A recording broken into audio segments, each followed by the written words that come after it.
दोस्तों आज पेश है वेलकम डोगा वेलकम स्टील। ये कवर चित्र है दोस्तों। मेरे आगे से हट जाओ स्टील।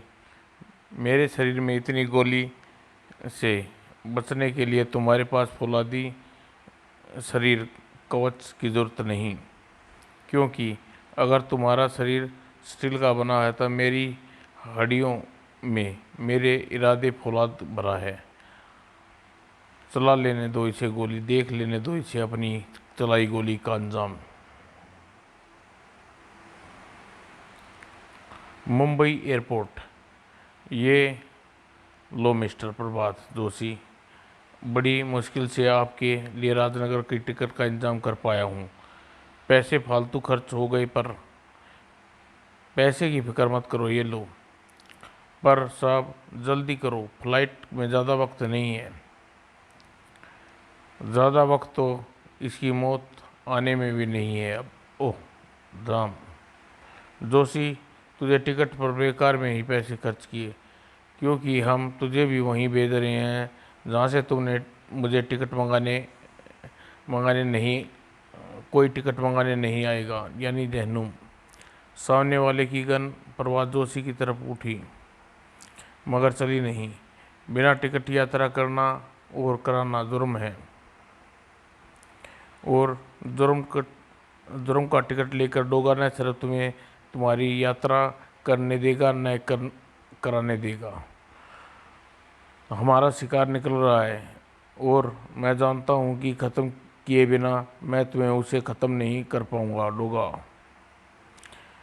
ये कैसी गन है कि गोली की जगह गैस निकल रही है? ये तो डोगा है। ओह, इसने मेरा दिमाग चकराने लगा है। मेरे शरीर से पसीने झरझरा रहा है। इतना पसीना मुझे पहले कभी नहीं आया। कहीं ये गैस का असर तो नहीं? कैसी है ये गैस? डोगा जल्दी ही मस्तिष्क पर नियंत्रण किया। बदन गीला सा लग रहा है। कहाँ हैं सब बदमाश? भाग गए? शायद उसी प्रभात जोशी का नाम के आदमी के पीछे गए होंगे। पहले यहाँ यहाँ से जा चुका है उसे, और मेरे ख्याल से वह अब अपनी फ्लाइट तक पहुँच कर बदमाशों की पकड़ से बच चुका होगा। डोगा, मुझे कौन पुकार रहा है? ओह, पुकार सुनकर ओ डोगा करार की दिशा में पलटा। यह तो वही ट्रैवल एजेंट है जो प्रभात जोशी को टिकट लाया था। डोगा, मुझे कुछ हो रहा है। इसका शरीर ढेर सारा पसीना उगल रहा है, अनियंत्रित पसीना, जैसे लगता है बारिश में भीग गया, यानी कि इस पर गैस का असर हुआ है। डोगा, कुछ करो डोगा, मुझे कुछ हो रहा है। कुछ करो डोगा, मेरा गला सूख रहा है, सारी नसें खिंच रही है, पसीना बह रहा है, त्वचा अचानक सूख गई। आह, क्या हो रहा है इसे? और अचानक आश्चर्य का कोई झटके लगने वाले थे। ओ, इसकी त्वचा तेजी से काली पड़ने लगी। ये क्या? काली पड़ती त्वचा लटक गई, जैसे त्वचा के नीचे से मांसपेशियां आधार खिसक गया हो। डोगा डोगा डोगा, देखते ही देखते वह खत्म होता चला गया, और लटकने और चमड़े की तरह सख्त होने लगा, और त्वचा से चिप त्वचा हड्डियों से चिपकती जा रही है, जैसे सैकड़ों वर्ष से मम्मी हो। आह, खाल गायब हो गई और स्केलेन यानी हड्डियां का ढांचा नजर आने लगा। आज डोगा की आंखों के सामने एक हत्या हुई है। डोगा की आंखें के सामने भाग गए हत्यारे भी। हत्यारे के बारे में प्रभात जोशी के नाम का वो आदमी ही जानकारी देगा, जिसकी फ्लाइट भी जा चुकी है। ये मर चुका है। डोगा ने देखते दम तोड़ दिया, लेकिन गैस के वार से हत्यारे ने मुझ पर भी किया था। ओह, समझा, मास्क के नीचे मेरे नासिकाओं में गैस फिल्टर लगे हैं, जिससे गैस मेरे 90% तक का काम करके मेरे शरीर में भेजा, और ट्रैवल एजेंट ने पूरी तरह से चपेट में आ गया। मेरे शरीर में पसीना उगला, मगर ट्रैवल एजेंट भयानक मौत का शिकार हो गया। बदमाशों ने गैस मास्क अपनी गैस का असर से बचने के लिए लगाए थे, और बदमाश मुझे गैस छोड़कर इसलिए भाग गए क्योंकि उन्हें मेरी मौत की गारंटी हो गई थी। ये परमाणु बम से भी ज़्यादा खतरनाक गैस है। मुझे मुंबई, पूरे देश के विश्व में मंडराते खतरे मेरी छठी इंद्री महसूस कर रही है। लेकिन फिलहाल लोगों को यहाँ गड़बड़ का पता चल चुका है और इधर आ रहे हैं। फिलहाल मुझे यहाँ से चले जाना चाहिए। चले चले जाने के लिए ही प्रभात जोशी राजनगर में अपने घर पहुंचा था, और इस वक्त उसके चेहरे की हवाइयाँ उड़ी थी। मेरा अंजाम चाहे कुछ जो भी हो, लेकिन उसके सारे कामयाब नहीं होने दूंगा रीटा, और इसके लिए हमारा यह घर छोड़ना ज़रूरी है, क्योंकि डॉक्टर प्रलय के हाथ बहुत लंबे हैं। और ओह, ये तो डॉक्टर प्रलय ने मुझे ख़त्म करने के लिए भेजा है डोगो। लेकिन मुसीबत किसी वक्त भी हमारे दरवाजे पर आ सकती है। खड़ाक। और औजार नाम का वह आदमी डिस्क के जरिए दरवाजे के पेचों को उखाड़ ड्रिल के जरिए पेचों को उखाड़ कर तोड़ डाला। प्रभात जोशी दूसरे कमरे में पहुंचा। उसे एक झटके से कमरे का दरवाज़ा बंद कर लिया और पिछले दरवाजे से निकलकर उसी वक्त प्रभात जोशी की कार की स्पीड सारी सीमाएं पार करती चली गई। अच्छा, जो मैंने कार पहले ही वहाँ पिछवाड़े में खड़ी कर दी थी। ओह, औजार हमारा पीछा नहीं कर पाएगा प्रभात। रीटा के प्रश्न के उत्तर जल्दी ही मिल जाने वाला था, क्योंकि औजार के पाँव में मेटाड्राइट स्केट्स यानी गतिमान हो चुके थे। प्रभात, वो हमारा स्केट से पीछा कर रहा है। मुझे कोई हैरानी नहीं। इसके पीछा छुड़ाने के लिए एक तरीका है, कार को खुरदरी गड्ढे वाले सड़क पर डालना, जहाँ औजार स्केट पर दौड़ नहीं लगा पाएगा। मगर औजार ऐसे सड़क पर पहुंचने का मौका नहीं देगा। और औजार वाकई इससे पहले ऐसा मौका नहीं देने वाला था, क्योंकि उसी पल उसके हाथ में दिखाई दी ड्रिल और कार के लॉक के परखचे उड़ा दिए, और कार का लॉक झटके से खुल गया। ओह, उसने कार का लॉक काट डाला। औजार ने निशाना अब कार के दरवाजे लॉक नहीं बल्कि कार के व्हील थे। कार का अगला व्हील काटकर अलग हो गया। और दुर्भाग्य है कि उस स्पीड ब्रेकर के रूप में उसके सामने आया। अब कार पलटने से कोई नहीं बचा सकता था। कार की बॉडी सड़क पर चिंगारियां पैदा करती हुई घिसटती चली गई। कार में मौजूद समस्त फैमिली चीख हलक फाड़ कर बाहर आ रही थी, और न जाने औजार के हाथों में मौत की प्रलय फैमिली को और प्रभात की जिंदगी औजार के शायद मौत ये आखिरी स्टैंप लगाने वाला था। औजार ने मौत की स्टैंप से अपाहिज होते प्रभात के सीने दिल वाले स्थान पर बढ़ाई, मगर फौलादी पंजे ने वह ठप्पा बेगुनाह की छाती पर नहीं लगने दिया। ठहरो। और बुलंद आवाज़ के लोहे की शक्ति थी। उसकी आंखें असली नहीं थी। क्या हुआ? जुर्म को होता अच्छी तरह देख सकती थी। हाथ मशीनी से ही, पर जुर्म का गला दबाते हुए पूरी तरह दबोचते की पूरी ताकत थी। और ये हाथ किसी के गले में कस जाते तो गला जेल की सब दीवारों में ही अगली सांस छोड़ता। You are under arrest. औजार ने इंस्पेक्टर स्टील की हथकड़ी की कलाई को कोई असर नहीं दिया। बाज की तरह औजार ने ऑटोमेटिक स्क्रू ड्राइवर से स्टील की कलाई में वह पेच पर हमला किया। और इंस्पेक्टर स्टील का दूसरा हाथ फौरन हरकत में आया। स्टील ने उस झापड़ से किसी साधारण इंसान के कान के पर्दे जरूर फट जाता, मगर औजार उसका ज़्यादा असर नहीं हुआ। पर शायद इस बार का औजार उठ उठकर खड़ा हो गया, और यानी ये वार भी बच बेकार गया। स्टील ने अपने घूसे की ताकत को पूरा अनुमान था, मगर स्टील को ऐसा घूसा खाने के बाद भी हमेशा अपराधियों के नाक सूंघने वाली नक्सीर नसीर नक्सीर गायब थी। औजार पागल सांड की मातिर हुंकार भरता और स्टील पर झपटा। स्टील को तोड़ फोड़ देने के लिए औजार के पास कोई कमी न थी। स्टील के नाजुक अंगों पर हमले प्रहार करते हुए परास्त करने की कोशिश कर रहा था, क्योंकि उसे कानून के मुजरिम की जिंदा गिरफ्तारी की मान्यता थी।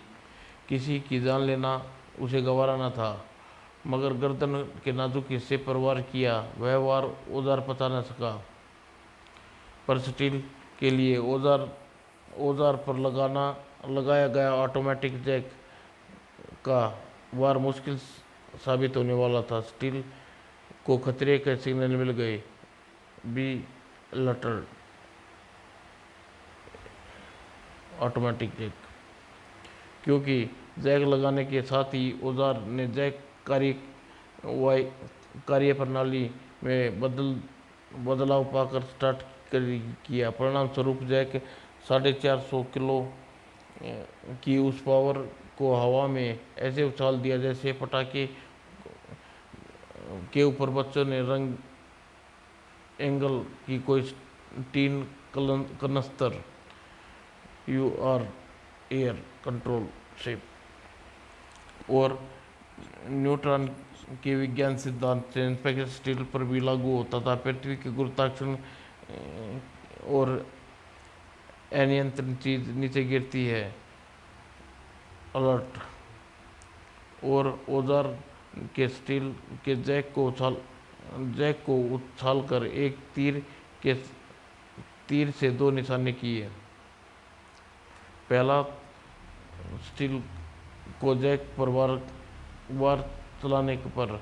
दूसरा, उस कोण में सेट करके स्टील को उस कार पर लाकर पटक दिया जिसमें घायल व बेहोश पड़ी थी दो जिंदगियां, जिसकी चेतावनी कंप्यूटर पर स्टील को मिल चुकी थी। और इंस्पेक्टर स्टील के पास स्थिति और लाचारी पर रो पड़ने के लिए दिल तो था ही नहीं। वो समझ चुका था कि कार में फंसी बेहोश जिंदगियां अब कभी सांस नहीं ले पाएंगी। नो मोर सिग्नल लाइफ। अब स्टील के जबड़े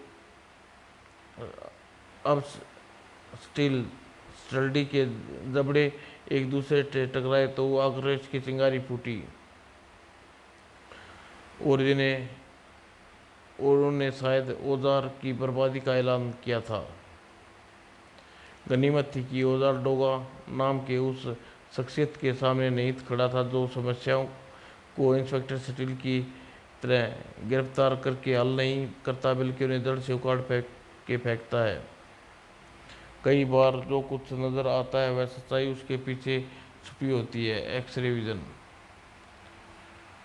और स्टील औजार के जिस्म की चर्बी के पीछे छिपी सच्चाई को देख रहा था। उसके नाजुक अंग किसी खास मेटल की ऐसी पर चढ़ी हुई थी जो स्टील के प्रहार का आघात सहने की समक्ष थी। ये किसी ऐसे डॉक्टर का काम हो सकता है जो मानव शरीर की संरचना अच्छी से समझता हो। यानी ये तय हो गया कि औजार के पीछे किसी का दिमाग है। उसे बेकार करने के पहले औजार को बेकार करना होगा। औजार के शरीर में नाजुक अंगों पर घुसे कठोर सपाट वारों से आघात से बचना जा सकता है, लेकिन ऐसे प्रहार नुकीले प्रहारों से आघात से नहीं जो नाजुक अंगों की सुरक्षा देने वाली धातु की परत को चीर कर उसे लगते हैं। और औजार तड़प उठा और स्टील चमक उठा। आ और औजार पस्त हो गया। स्टील ने उसकी हथकड़ी को झूलते झूलते अपने हाथ से वापस उसकी कलाई पर फिट कर दी। No, now you are arrest. उसे छोड़ना मत इंस्पेक्टर स्टील, जिंदा मत छोड़ना। इसने मेरी पत्नी और बच्ची की हत्या की है। I am sorry. तुम्हारी पत्नी और बच्ची की मौत का मुझे दुख है, पर सजा कानून देगा, क्योंकि स्टील कानून का सिपाही है, किसी काट का आदेश नहीं। नहीं स्टील, यह असली अपराधी नहीं। असली अपराधी डॉक्टर प्रलय है। उसे हथकड़ी आह भयानक खतरा। ओह, ये बुरी तरह घायल है। और औजार को पीसीआर वैन के हवाले कर स्टील भारत को अपनी सुपर स्पीड कार से अस्पताल ले चला। औजार जैसे शक्तिशाली आदमी के पीछे लगता है कोई साधारण मामला नहीं है। और speed breaker head go slow bay. कौन है डॉक्टर प्रलय? ये बात खतरे वाली बात कर रहा था। यह सब रहस्य मुझे यही बता सकता है। इसे फौरन इलाज की जरूरत है, और जल्दी स्टील। ओह, आपने लाने में बहुत देर कर दी। खून ज़्यादा निकल जाने के कारण इसके शरीर में 42 फ्रैक्चर हैं, और इसकी किस्मत पर डिपेंड है कि हमारे डॉक्टर इसे बचाने की पूरी कोशिश करेंगे। इसे होश में लाना ज़रूरी है। और फिर इंस्पेक्टर स्टील, ये होश आ रहा है, मगर इसे कितनी देर होश रहेगा ये कहना मुश्किल है। लिविंग। ओह इंस्पेक्टर स्टील, शायद मैं बचूंगा नहीं। मुझे मरने से पहले मैं चाहता हूँ तुम्हें सब कुछ बता दूँ। तुम्हें कुछ नहीं होगा। जो कहना है चाहते हो कहो। इंस्पेक्टर स्टील, मेरा नाम प्रताप जोशी है। मैं मुंबई परमाणु रिसर्च में काम करने वाला 10 शोधीय वैज्ञानिकों में से एक हूँ, जिन्हें रक्षा की गोपनीयता की शपथ दिलाकर अपने परमाणु कार्यक्रम में शामिल किया। 10 वैज्ञानिकों के दल का चीफ डॉक्टर प्रलय को बनाया गया। हमारा काम एक दूसरे देशों में बढ़ते परमाणु ऊर्जा के प्रतिशोध खतरों को कम करने के लिए परमाणु से भी ज़्यादा घातक बम बनाना, ताकि विश्व में कोई देश हमारी शक्ति से कम ना आ सके। हमारा काम बिल्कुल ठीक ठाक चल रहा था, लेकिन आज सुबह ये क्या कर रहे हो डॉक्टर प्रलय? मैंने आपका क्या बिगाड़ा है? कुछ नहीं, पर मैं अपनी स्टेट गैस का परिणाम जानने के लिए उत्सुक हूँ। मुझ में और सब्र नहीं है रहा। कुछ लोगों की निगाहों में मैं भले ही यह परमाणु कार्यक्रम कर रहा हूँ, पर वास्तव में मैं अपने लिए सेट गैस बनाने का काम कर रहा था। गार्ड बुरी तरह देखते ही देखते पसीने से भरा गया। इस गैस के वार से बाद मुझे शिकार पसीने में बुरी तरह भरभर आ जाता है, और इतना पसीना छूटता है शरीर से सारी नमी निकल जाती है। यूँ कहो कि हमारा शरीर जिससे 70% पानी होता है वह सूख जाता है। उसके बाद स्टेट गैस का शिकार स्किन को नीचे मांस पेशी युक्त सुस्त हो जाती हैं, और यानी सारी त्वचा हड्डियाँ से जुड़ने के बाद गायब हो जाती हैं, और शिकार कंकाल में बदल जाता है, और सारी सक्रियता कुछ ही मिनटों में होती है। हाँ, मेरा प्रयोग सफल हो गया। परीक्षण में कामयाब हो गया। तुम्हारी लाश परमाणु भट्टी में राख कर दूंगा, और स्टेट गैस का फार्मूला दुनिया में सबसे अमीर आदमी बनाएगा, जो जेल की दीवारों में बैठकर नोट गिनेगा। अगर वो नोट नहीं जो फार्मूले को बेचकर तुम मिलेंगे, बल्कि वे नोट जो जेल की चक्की में पसीने पीसने के बाद तुम कमाओगे। और तुम प्रभात जोशी, अगर तुम चाहो तो तुम्हें करोड़पति बना सकता हूँ। बदले में तुम्हें स्टेट गैस स्वे- स्वेट गैस का रहस्य बनाना होगा। बिल्कुल, जैसे तुम स्टेट गैस का रहस्य बेचोगे, कल को वह हमारे देश में में ही करेगा और हम बचेंगे, न पैसा आएगा काम। हम जिस देश को यह फार्मूला बेचेंगे उसे देश की राजनीतिक स, समर्पण भी लेंगे। तुम सचमुच बहुत नीच हो डॉक्टर प्रलय। मैंने रक्षा मंत्रालय में जाकर खुद मंत्री जी के सामने तुम्हारा राज पास करूंगा, पर तुम सबूत नहीं दे पाओगे। ये साबित करना मुश्किल होगा कि मैंने ऐसा कोई गैस बनाई है।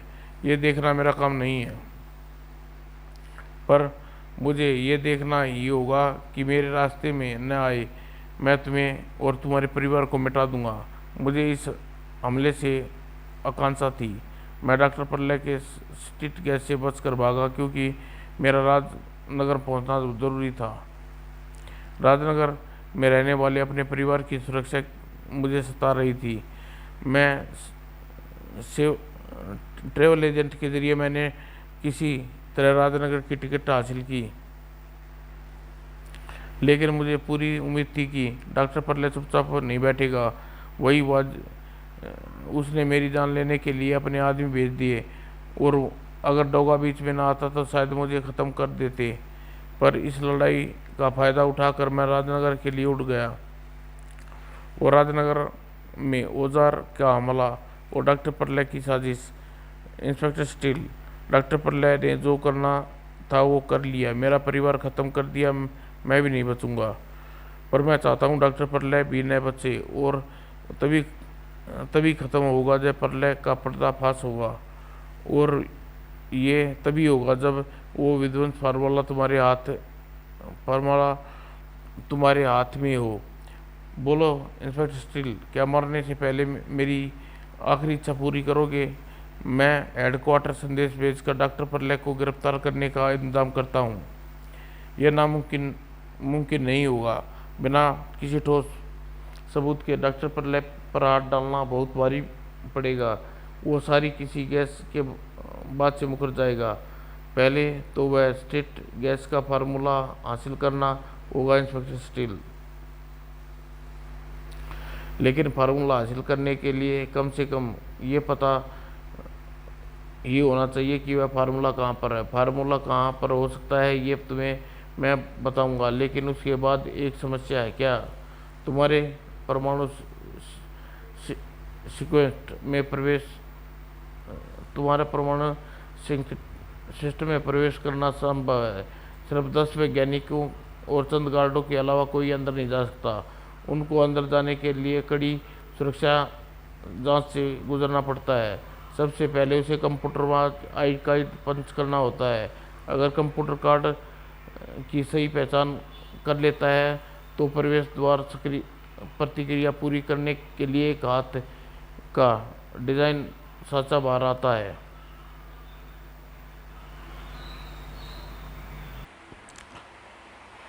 प्रवेश करने वाला व्यक्ति उस पंजे पर हाथ रखता है जिससे वहाँ प्रिंट सेंसर उस हाथ के मालिक का डीएनए की रीड करके उसकी पहचान कर लेते हैं। ये एक महत्वपूर्ण जांच है जिससे गलत आदमी अंदर जाने की कोई गुंजाइश नहीं रहती, क्योंकि किसी व्यक्ति का डीएनए किसी दूसरे व्यक्ति के डीएनए से मैच नहीं कर सकता। तो फिर फार्मूला कैसे हासिल किया जाए? उस वक्त जल्दबाजी में मैं यह बात नहीं सोच पाया, क्योंकि सच तो ये है कि मैं फार्मूला प्रताप जोशी ही प्राप्त कर सकता है। लेकिन तुम तो देख ही रहे हो कि मैं इस स्थिति में नहीं हूँ कि यहाँ से हिल भी पाऊँ। तुम कहना क्या चाहते हो? तो फिर फार्मूला कैसे हासिल? मेरे पास एक प्लान है स्टील। इंस्पेक्टर, मैं चाहता हूँ कि तुम उस प्लान पर काम करो। अगर ये प्लान सफल हो गया तो स्वेट गैस का फार्मूला तुम्हें मिल जाएगा और डॉक्टर प्रलय का राज फांस करना बहुत आसान हो जाएगा। मुझे भी बताओ प्लान। तो फिर प्रताप जोशी के मुंह से प्लान सुनने के लिए इंस्पेक्टर स्टील की आंखें लेंस आश्चर्य से फैलते चली गई। प्लान बताने के साथ ही प्रताप जोशी की सांसें उखड़ने लगी। Doctor please check him. वही हुआ जिस बात का डर था, ये कोमा में चला गया है। अब दोबारा होश में आएगा या नहीं आएगा यह तो कहना मुश्किल है। इंस्पेक्टर स्टील भारी सोच में पड़ गया था। किसी मस्तिष्क में द्वंद्व फंसा था। कहीं मानसिक द्वंद्व उसे लॉकअप में न ले आया। इंस्पेक्टर राणा औजार कहाँ है? मैं औजार को डॉक्टर प्रलय के खिलाफ गवाह देने के लिए तैयार करूंगा। Sorry inspector steel. उसने पोटासियम साइनेट खाकर अपनी जान दे दी। मरने से पहले उसने हाथ में छिपी हुई अंगूठी में छुपा रखा ट्रांसमीटर पर किसी को संदेश दिया था। अपना काम हो जाने पर वह खुद भी खत्म हो गया। इससे पहले कि उसे रोक पाते वे दांतों तले चबा साइनेट कैप्सूल चबा चुका था। और के औजार ने प्रताप जोशी को खत्म कर देने की रिपोर्ट ही डॉक्टर प्रलय को दी होगी। डॉक्टर प्रलय जोशी हालात देखकर उसे ऐसे यकीन हो गया होगा कि प्रताप जोशी बचेगा नहीं। डॉक्टर प्रलय के खिलाफ ये सबूत नष्ट होने के बाद मेरे पास प्रताप के प्लान पर काम करने का कारण शेष रह जाता है, लेकिन इसके लिए खुद को दिमागी तौर पर तैयार कर नहीं पा रहा। लेकिन उसके इस प्लान में पर्सन एक जिंदगी और उस जिंदगी की मौत का है। तो क्या यह ठीक होगा? अरे inspector steel red line jump कर दी। क्या करूं? स्टॉप कर। क्या हुआ? इंस्पेक्टर स्टील तुमने रेड लाइन जंप कर दी, कान तोड़ा। सॉरी, मैं तुम्हारा चालान कर रहा हूं। दिमाग की उलझन में मुझे इसका ध्यान ही नहीं रहा। तुम्हें कार्ट में जुर्माना अदा करना होगा। ओके। स्टील अपने दिमाग में चलती आंधी थामने की पूरी कोशिश कर रहा था।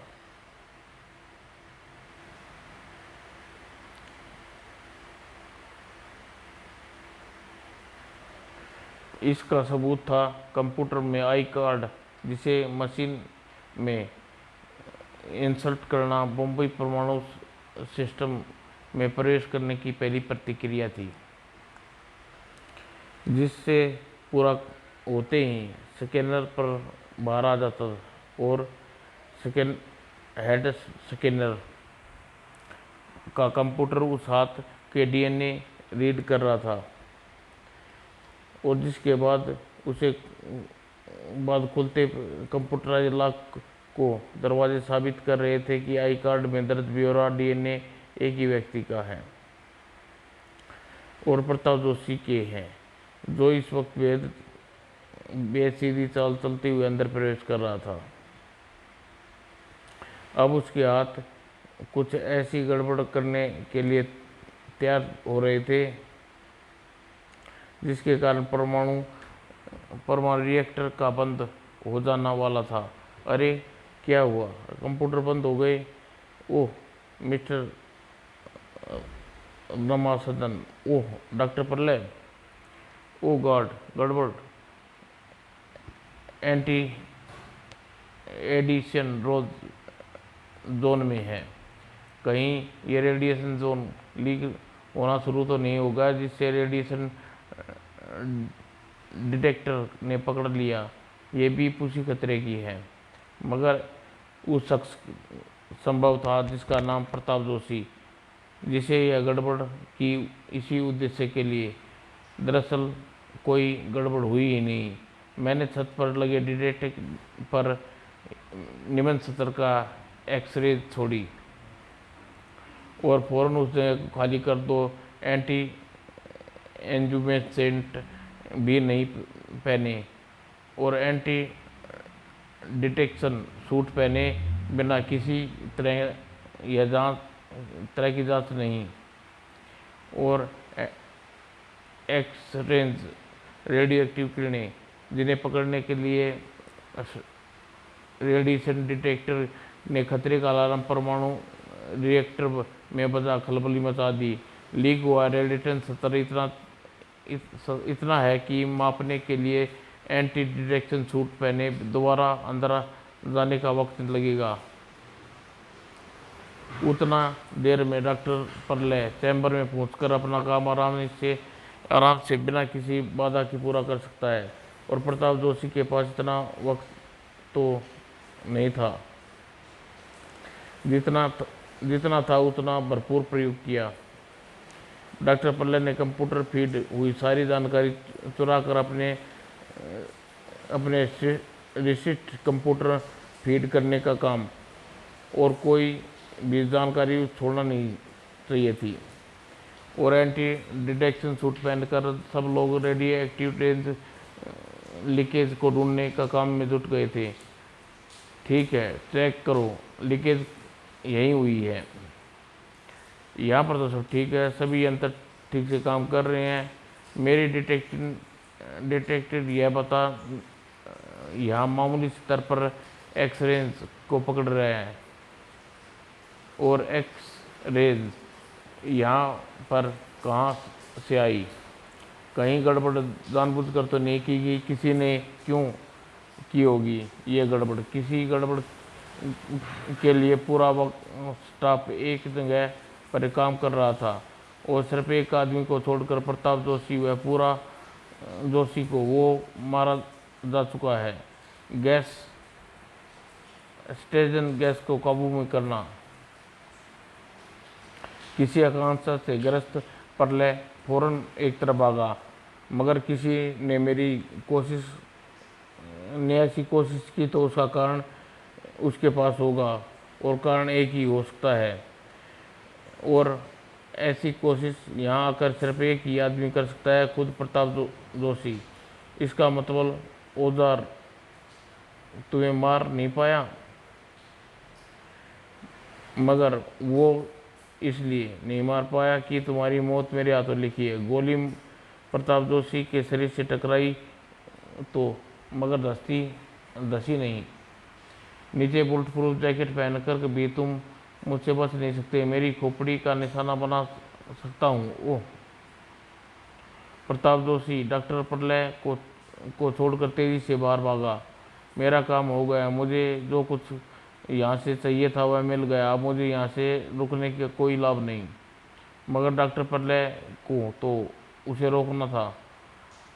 उसे जरूर मेरा कंप्यूटर की सारी जानकारी चुरा ली। अरे, उसने जानकारी को सिस्टेट गैस के फार्मूले को ढूंढने के लिए मेरी तबाही की मेरी निश्चित है। प्रताप जोशी भागने के लिए मैंने सारे रास्ते का प्रयोग करेगा, और विशेष एक्सरे कैमरे लगे हुए हैं, मुझे उसकी टूटी हड्डियों एक्सरे चित्र दिखाएंगे जो औजार ने तोड़ी थी। अरे, इसके शरीर में तो नट बोल्ट पेच कसे हुए हैं, हड्डी पर पट्टियों का जोड़ने के लिए डॉक्टर स्टील ने रेड रॉड का ऑपरेशन करके हड्डियों में फिट कर देते हैं, मगर ऐसा ही हुआ होगा। पर इतनी जल्दी टूटी हड्डी के स्टील राडें डलवा कर यहाँ आ गया, यह आराम से चल कर जा रहा है। नहीं, यह संभव नहीं हो सकता। ऐसा मरीज 3-4 महीने बिस्तर में से नहीं उठ सकता। कुछ गड़बड़ है, मगर गड़बड़ कुछ भी हो, प्रताप जोशी एक बार बच गया, लेकिन वो राजनगर से भाग गया, फिर नहीं बचेगा। इस बार उस पूरी मुंबई को सरहद को टापने नहीं दूंगा। फ्लेम। डॉक्टर परले फ्लेम को कोई आदेश देकर प्रताप जोशी के खिलाफ जंग की मुहिम तेज कर चुका था। प्रताप जोशी भी फौरन मुंबई छोड़ देने के लिए आमादा था। जल्दी चलो। पर कहाँ चलूँ साहब? प्रताप जोशी एकाएक जवाब नहीं दे पाया। क्योंकि उसकी निगाह में आने वाले खतरे पर जम गई। ओह, यह क्या, ये यहाँ जाएगा, इसे टैक्सी, अब ये यहाँ जाएगा, इसे टैक्सी नहीं फ्लेम पहुँचाएगा। ये मेरी टैक्सी को जला रहा है। आई, इसे दूर रख। तभी मैंने टैक्सी का लेन में नहीं चुराया। तूने मेरी टैक्सी का सत्यानाश कर दिया, तेरा सिर तोड़ दूंगा। सिर तोड़ने के लिए दूसरी चीज़ ला। कमाल है, लोहे की रॉड भी पिघला दी। अगर ये आग तुझे छू गई तो तू भस्म हो जाएगा। पीछे हट, मुझे अपना काम करने दे। प्रताप जोशी जलाकर राख होती टैक्सी से बाहर आना जरूरी था। मेरी टैक्सी बचाओ। और फ्लेम पर जिसकी नज़र पड़ चुकी थी उसे कोई नहीं बचा सकता, उसे राख होना पड़ेगा। मुंबई की ज़मीन के ऊपर और आकाश के नीचे जुर्म की एक चिंगारी भी उठती है तो उसे जलाने के लिए पहले उसे डोगा का सीना दिखता है, जहाँ टकराती है उस टकरा कर उसे ठंडा पड़ जाता है। और तू आग का पूरा तूफान लेकर आया था। चल, हो जाए मुकाबला। देखता हूँ तेरी आग में जलाने की ताकत ज़्यादा है या मेरे सीने में आग को ठंडा करके पचा जाने की। डोगा की आंखें ने आज पहली बार बंदूक से निकली गोली की ऐसी मौत देखी। हाँ हाँ, तेरा बारूद ज़्यादा गर्म मेरी आग है। देख, पिघल गई ना तेरी चलाई गोली। आग से ज़बरदस्त प्रेशर से गोली की गति रोक दी। डोगर ने उसी गन को दूसरी गोली चलाने के फ्लेम ने कोई अवसर नहीं दिया। आया तो एक को राख उड़ाने था, शायद दो की उड़ानी पड़े। बंदूक चाहे डोगा कि तू सारी राख कर दे, पर चिता तेरी ही राख होगी। डोगा में लगी टैक्सी में लगी आग पेट्रोल की टंकी को छू गई। राम, और पेट्रोल की टंकी उस वक्त शक्तिशाली विस्फोट टैक्सी के परखचे उड़ गए थे। प्रताप जोशी के संबंध में खड़े ड्राइवर को खींच कर लेता तो ब्लास्ट में उछल कर वो भी जलता और टायर टैक्सी ड्राइवर के शरीर के भी परखचे उड़ा देते। बचो। डोगा ने निकाल कर फेंक दिया चाकू। डोगी ने निकाल कर फेंका चाकू जो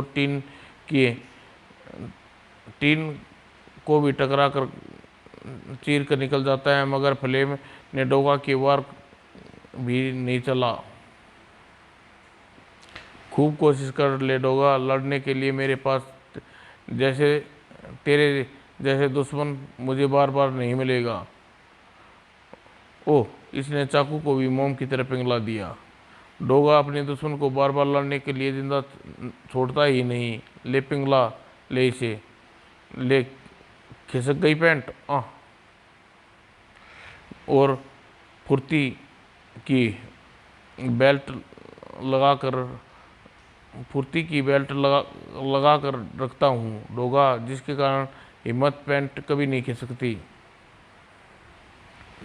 ओ, ये तो पूरा शैतान निकला। मेरे बम को सिर पर फोड़ दिया। और बम विस्फोट में उछली कार का हिस्सा भी डोगा पर उछल पड़ा। ओए, कार का ये टुकड़े मेरे कचूमर निकाल देगा। मगर प्रताप जोशी नाम का वो इंसान का शारीरिक ताकत डोगा देखकर सतम रह गया। इसने तीव्र गति से उछल कर आती आधी कार के टुकड़े को अपने शरीर पर ऐसे टकरा लेने के लिए जैसे कागज का कोई हवाई जहाज हो। ये बचेगा नहीं, इसे कोशिश नहीं करनी चाहिए थी। अरे, बच गया। ओह, हट जाओ, अब तुम दोनों में मारे जाओगे। हट जाओ, आग, हट जाओ इसकी आग के आगे से। मगर अब देर हो चुकी थी। प्रताप का पूरा जिस्म आग के लपटों में गिर चुका था। नहीं, मैं इसे जलने नहीं दूंगा। और प्रताप के जिस्म का मांस गल गल कर लोथड़े के रूप में नीचे टपकने लगा। जलते मांस की दुर्गंध से डोगा की खोपड़ी भनक उठी। उफ, ऐसा इंसान था ये। आग की लपटें भी चीर चीख नहीं गया, दर्द नहीं हो रहा इसे। हाँ, एक तो गया। मांस गल गला गया। इसके नीचे कोई ढांचा नजर आ रहा है, हड्डियों का, बल्कि स्टील का। ओनली स्टील, स्टील की बॉडी। ऐसी बॉडी तो एक ही अक्खा दुनिया में स्टील की है। और शेर चीते की खाल पहने तो सुना था। इंस्पेक्टर स्टील आदमी की खाल पहने कर मुंबई में क्यों आया? ओह, इसके कार्बन डाइऑक्साइड का फेस फोम का प्रयोग करने आया, आग बुझा ली। तभी तो मैं कहूँ कि कमबख्त को जलने में दर्द क्यों नहीं हो रहा। ईब ईब समझ में आई बात? क्या कहा था तूने? एक तो अब गया, सिर्फ एक ही। तू भी जल। एक आग बनक भड़क उठी। उस आग ने डोगा का ध्यान अपनी ओर खींचा। ओ, कार की पार्किंग में सभी कार एक दूसरे से ज़्यादा फासले पर नहीं खड़ी। मुझे जलती कार को यहाँ से दूर करना होगा, वरना बाकी कारें भी इसकी चपेट में आ जाएंगी। फ्लेम भी हैरान था स्टील का रूप देखकर। तू भले ही फौलाद का क्यों ना बना हो, पर आग हर चीज़ को राख कर देती है। मैं इस फ्लेम की ताकत को और बढ़ा देता हूँ ताकि तेरे फौलादी ढांचे में छेद कर सके। अगर ख़त्म करना होता स्टील के लिए बहुत आसान होता फ्लेम को ख़त्म करना, लेकिन उसके असूलों के कानून के खिलाफ था। मगर फ्लेम के हाथ में फ्लेम टॉर्च के रहते ये ज़रा मुश्किल काम था। दूसरी ओर डोगा था, जो फ्लेम की चिता बिना लकड़ियों को जलाने की ख्वाहिशमंद था। बेटे फ्लेम, अब तेरी ताकत है आग। डोगा तुझे आग से ही मारेगा। और डोगा ने फ्लेम की तरफ धकेल दिया जलती हुई कार को। और बस, अब एक और चाकू तेरे नाम का तेरी पीठ से जुड़े सिलेंडर पाइप को काटता हुआ निकल जाएगा। ओह, मेरी टॉर्च बुझ गई। और अब तू बुझ जाएगा हमेशा के लिए। जो गैस पाइपों को काटती है, काटने से फैलेगी, वजनशील है। और फ्लेम की चीख दूर तक गूंज उठी। इंस्पेक्टर स्टील ने डोगा की हरकत पसंद नहीं आई। मैं उसे जिंदा गिरफ्तार करना चाहता था। यह तुम्हारा राजनगर नहीं है प्यारे, ये मुंबई है, डोगा की मुंबई। और डोगा मुंबई का बाप। इन मर्यादों में डोगा कानून तोड़कर कानून का हिफाजत करता है। नहीं समझा, आखा मुंबई की धरती पर अपने बच्चे की माफिक प्यार करता है डोगा। बच्चे को चोट लगती है तो बाप का सीना छलनी हो जाता है। वो अपने इलाज के लिए भागना पड़ता है और चाहता है कि बीमार बच्चा जड़ से ख़त्म हो, बच्चे को दर्द न हो। अपुन भी ऐसे ही चाहता है, डोगा भी यही चाहता है। स्टील डोगा ने उसे मारकर अपने बच्चे को दर्द का इलाज किया है हमेशा के लिए। तो तुझे दर्द हो रहा है। और पीठ का कानून का पाठ पढ़ाने के लिए दूसरों को भी पढ़ाने वाला लोहा, ये मजबूत पुतला किसी इंसान की खाल में भेड़ बकरियों की खाल की तरह ओढ़ कर चोरी छिपे मुंबई में क्या कर रहा था? वो कोशिश कर रहा था कि एक बलिदान को व्यर्थ जाने से बचाने का। हाँ डोगा, मेरे जिस्म पर तूने जो देखी वो सिर्फ एक इंसान की खाल नहीं थी, वो एक बलिदान था जो अपने विषय में प्रताप जोशी के मुंह से सुनाया था खुद अक्का बक्का खड़ा रह गया। शायद तुम नहीं जानते कि तुम क्या कह रहे हो। मैं जानता हूँ स्टील सिर्फ यही एक रास्ता है। यही रास्ता है मेरी त्वचा को अपने शरीर पर ट्रांसप्लांट करने का। तुम प्रताप जोशी बनकर परमाणु सेंटर में जाओ। अगर ऐसा हो सकता है तो तुम्हारे साथ थोड़ा बहुत मैं तुम्हारे बारे में थोड़ा बहुत जानता हूँ। मैं यह जानता हूँ तुम्हारा सारा शरीर स्टील का बना हुआ है और मस्तिष्क असली है। जब एक जिंदा मस्तिष्क एक फौलादी शरीर का हिस्सा बन जाता है तो फिर मेरी त्वचा क्यों नहीं बन सकती? मगर ये मानवता की और कानून के खिलाफ है। मैं तुम्हारे जीते जी तुम्हारी खाल उतार कर अपने शरीर में ट्रांसप्लांट कर लूँ, ये नहीं हो सकता। जलती जलती चिता की राख हो जाएगी और राख को अपने वतन की भेजी लानत लानत भी तो झेलनी पड़ेगी। इंस्पेक्टर स्टील, क्या वो मानवता होगी?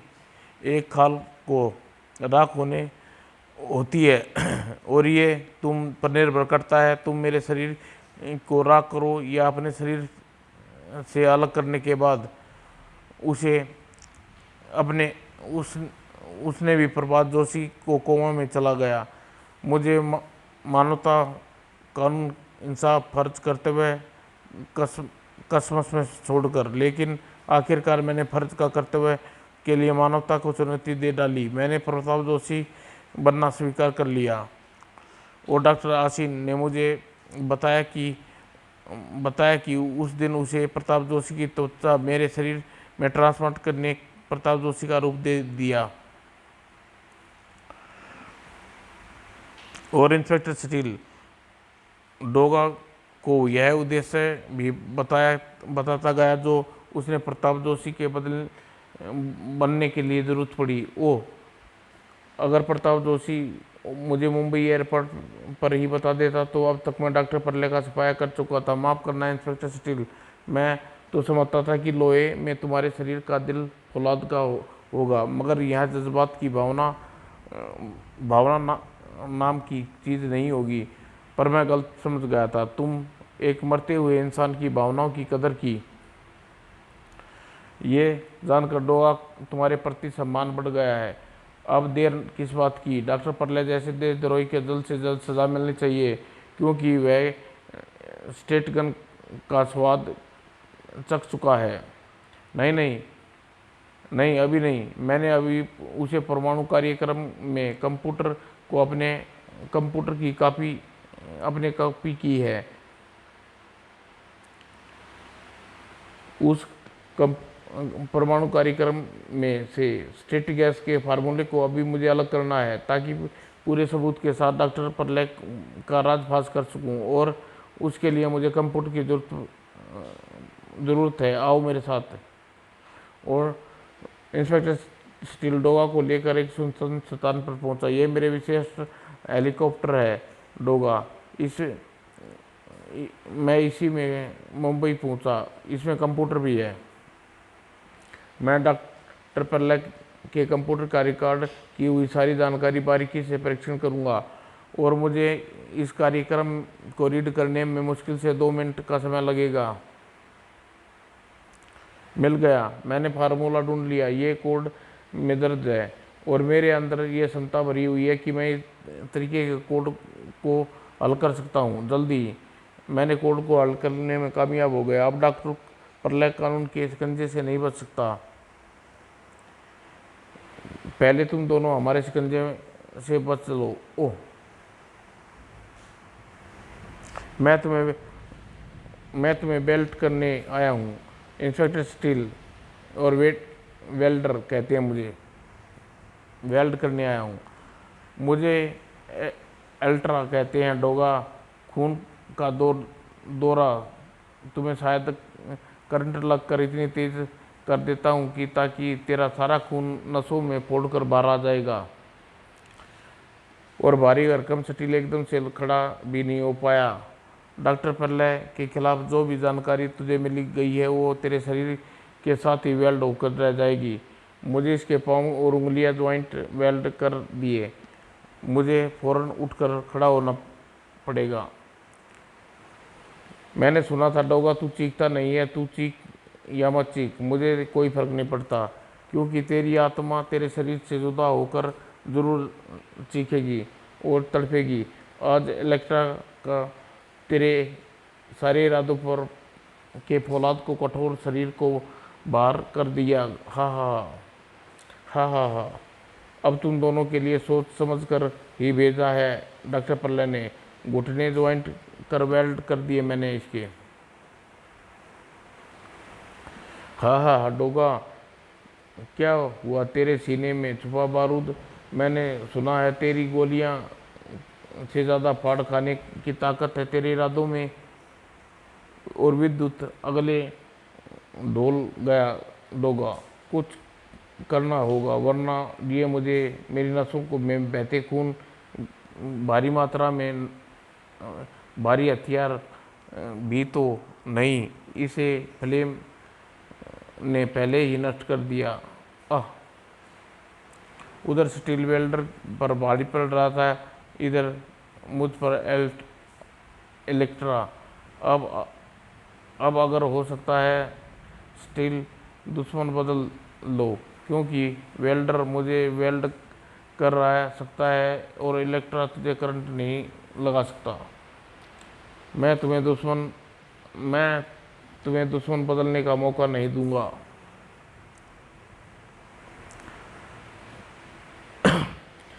तूने मुझे अभी कुछ देर पहले कहा था कि मेरे इरादे मजबूत है, देखना चाहता है इलेक्ट्रा, देख ले, मैं खुद पकड़ लिया तेरे बिजली को। और अब तुझे इरादे की ताकत है बिजली के झटके सहते हुए भी। मैं तुझे उठाकर स्टील की तरफ फेंक दूंगा। और मेरे शरीर को वेल्ड करने का काम कर लिया तूने, पर मेरा एकलौता हाथ तेरे वेल्ड होने से बच गया। डोगा इसे मेरे हवाले कर रहा है वेल्डर। चल इलेक्ट्रा, अब लगा करंट लगा। और तू उठा वेल्डर, कर सकता है तो कर दे डोगा के जोड़ को वेल्ड, वरना बिना वेल्डर रॉड के तेरे जोड़ बोल्ट कर दूंगा। नहीं नहीं कर पाएगा वेल्डर। अब तू, मैं करता हूँ और मैं करता हूँ। ये हुआ मेरा घुटना वेल्ड। आह, एक घुटना वेल्ड होते ही चीख पड़ा वेल्डर। और अरे तभी, मुझे तो पूरा शरीर वेल्ड करना है। और डोगा की वेल्डिंग है तेरी जोड़ बहुत खुलने नहीं देगी। एक एक जोड़ जाम कर दूंगा वेल्डर, एक एक जोड़। आह, मुझे छोड़ दे, मैं वेल्डिंग का धंधा छोड़ दूंगा डोगा। तुझसे भी बड़ा तुझसे भी बड़ा तेरा बाप वेल्डर सामने पड़ गया तो वेल्डिंग छोड़ने की बात करता है। अरे अब तो मैं तेरी ज़िंदगी को ही वेल्ड कर दूंगा। आह, मुझे छोड़ दे। और स्टील पर इतना करंट बरसाया इलेक्ट्रा ने, डायनोमो ने बिजली बनानी बंद कर दी। सारा सर्किट फूक गया और करंट पैदा नहीं हो रहा। पर तू हिल भी नहीं सकता। तू मुझे कैसे पकड़ेगा स्टील? मैं तो भाग जाऊंगा। अपना शरीर हिलाकर मैं तेरे ऊपर गिरने की ज़रूरत है। तुझे पकड़ने के लिए मुझे हिलने की नहीं, दिखा दी अपनी कानूनपंथी। और इलेक्ट्रा को जिंदा गिरफ्तार करने के लिए उसके शरीर पर नहीं, सिर्फ टांगों पर गिरा, ताकि मरे नहीं और ना ही भाग सके। मुझे बचाओ, मेरी टांगे में बहुत दर्द हो रहा है।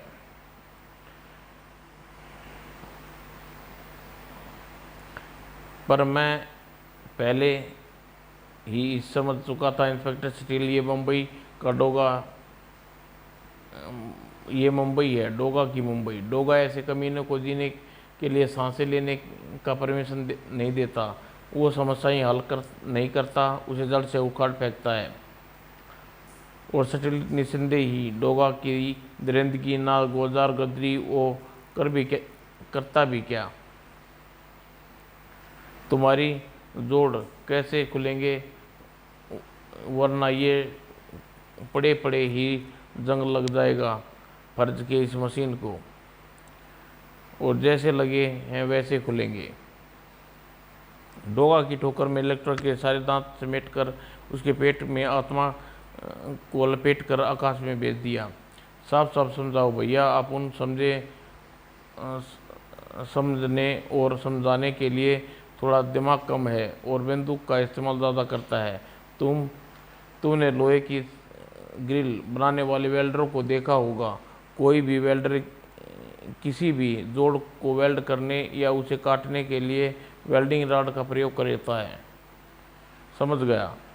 जोड़ों को तोड़ने के लिए वेल्ड किए गए इस मशीन से खुलेंगे। और डोगा ने एक एक स्टील के सभी जोड़ों को वेल्डिंग को काटती चली गया। तुमने दुश्मन के बदले ने की सकला अक्लमंदी दिखाई डोगा। मैं तो कहता हूँ कि अपने इरादे बदल डालो। इंसानों की बोटी यहाँ खाने वाले अपराधी को जेल की रोटियाँ खिलाकर कभी नहीं सुधार सकते। उन्हें सुधारती है दहशत। उनके दिमागों में ना दहशत भर दो स्टील। इसकी ज़रूरत नहीं पड़ेगी, क्योंकि डॉक्टर परले तुम्हारे शरीर में इतनी गैस भर देगा कि तुम्हारी सारी दहशत अपने शरीर जिंदगी बचाने में खर्च हो जाएगी डोगा। ओह, और इस बार तुम्हारी नासिका में लगे फिल्टर भी नहीं बचा पाएंगे, क्योंकि पहले मैं इसे सत्यापित करूंगा। और जिंदा रहने के लिए सांस नहीं लेता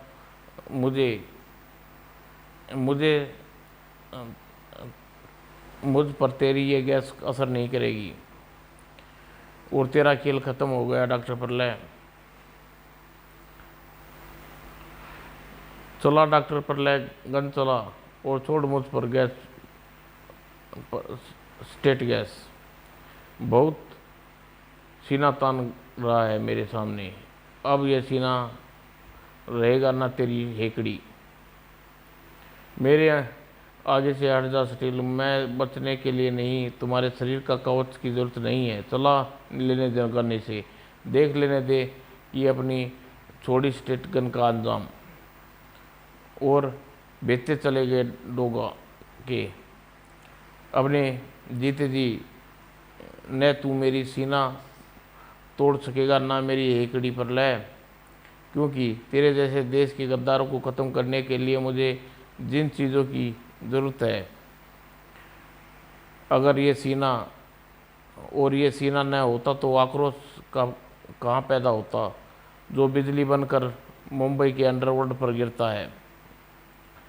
और ये हेकड़ी ना होती तो मुंबई के बदमाशों को कानून कौन सिखाता। तूने तो कहावत सुनी होगी डॉक्टर प्रलय, दूसरों को गिरने वाले गड्ढा खोदने वाले एक दिन उसी गड्ढे में गिरते हैं।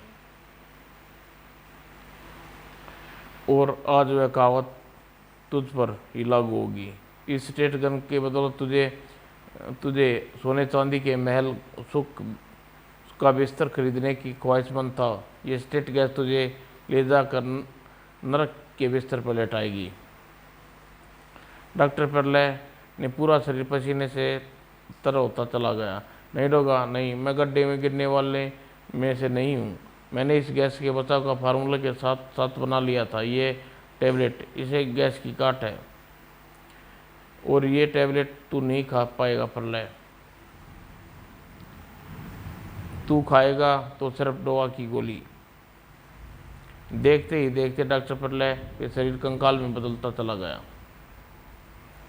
डोगा चकरा कर रह गया। मुंह खोलो, इस टैबलेट की जरूरत तुम्हें है फौरन। मैं जानता हूँ कि तुमने सारी सांस रोककर स्टेट गैस के अंदर जाने से रोका, परंतु फिर पर कुछ मात्रा में तुम्हारे शरीर में गई होगी। कमाल का जटिव है तू भी डोगा। जानबूझकर मौत के आगे सीना तान कर खड़े होने की क्या जरूरत थी? इंस्पेक्टर स्टील, मौत का तो जीवन का एक बार आनी है, और जब आएगी तो कोई नहीं बचा पाएगा, अगर बचना लिखा है तो कोई मार नहीं सकेगा। अच्छा डोगा, मैं चलता हूँ। प्रभात जोशी की बलिदान देने देने से पहले वचन दिया था कि डॉक्टर प्रलय की बर्बादी से पहले उसका अंतिम संस्कार करूंगा, और राजनगर पहुंचकर सबसे पहले प्रभात जोशी की चिता में अग्नि देनी है, और श्रद्धा के 2 फूल मेरी तरफ से भी चढ़ा देना उस महान हस्ती को जो अपने स्वार्थ के लिए कुर्बान देश पर न्यौछावर कर गई। समाप्त दोस्तों।